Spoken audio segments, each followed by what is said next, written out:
Richard Thompson was not accustomed to confusion. To him, the world ran by rules he dictated. His affluence and social standing had always been his blunt instruments for bending others to his will. Yet, Olivia's unexpected, almost silent composure was more unsettling than outright defiance. He despised any challenge to his authority, especially when it came from a woman he deemed beneath him. He leaned forward, his voice dropping to a dangerous, intimate snarl. "Let me make this perfectly clear," he hissed. "This is my section. I paid a lot of money to rest in comfort, not to be bothered by people beneath my class."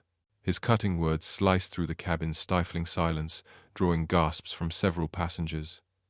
A few shook their heads in silent disgust, but Richard didn't care. The discomfort of others had always been fuel for his ego. Olivia remained utterly still. She knew this battle transcended a simple seat reservation.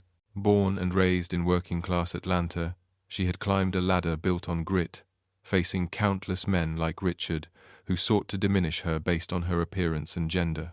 She would not yield now. "Mr. Thompson," Olivia said softly, yet with a decisive clarity that demanded attention. She used his name like a scalpel. "I asked you politely to return my seat out of respect for standard conduct. I expect you to show the same respect to everyone on this flight that I am showing you." Richard threw back his head and laughed aloud, mocking sound designed for the entire first-class cabin to hear. "Oh, respect? I don't think you even understand the meaning of that word, Miss Bennet," he sneered, finally using her name with corrosive sarcasm. "But then, people like you always see yourselves as victims, don't you?" His words drove the situation to a fever pitch. Anger flared in the eyes of some passengers, but Richard's overbearing arrogance held them captive. He had become the immediate, living symbol of entitled discrimination.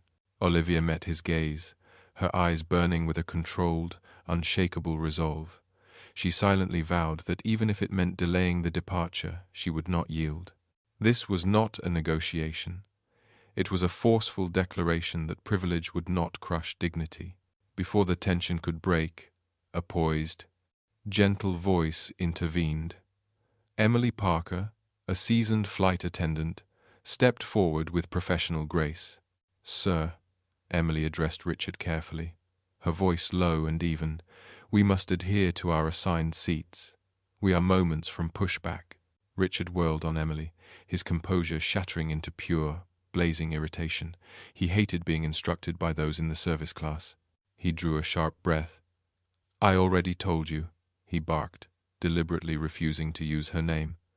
"I have a medical condition. I am not moving." The lie landed like a hammer blow, shocking the cabin into deeper silence. Emily's professional veneer momentarily slipped, replaced by a flash of helplessness and frustration. Richard Thompson had successfully hijacked first class, and in that moment, seeing the attendant's defeated gaze, he felt a silent, familiar wave of triumph. He didn't realize that in rejecting the attendant, he had simply handed Olivia a new, crucial piece of information.